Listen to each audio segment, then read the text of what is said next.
define what we mean by knowledge.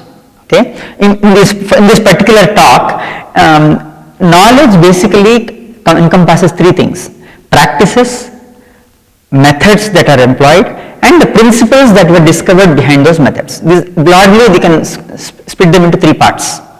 Okay, so the practices can be like, for instance, how a farmer tills his land, or how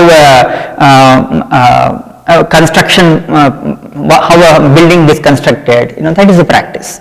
And the methods used in the construction, how strength is achieved, what kind of things, what techniques they use to make the wall stand for a century or 2 centuries. There are different things. And then the third level is why that technique works.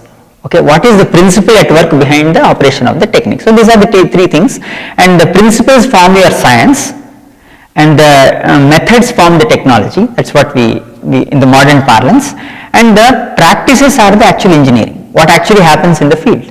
Okay, so all the three, and they need not always develop in one order. It could be that you first practice something and then they slowly reflect on it and say, okay, I think this is the principle why this is working, right? Or it could be that you first discover a principle and then deploy it into practice.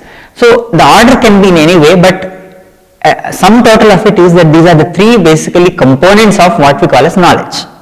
And these things exist everywhere. In every civilization, they have evolved their own things.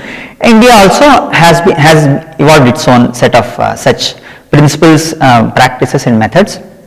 That is what we call as Indic knowledge. They are developed and nurtured by ancient and medieval India. So that's what we scope as Indic knowledge here in this particular talk.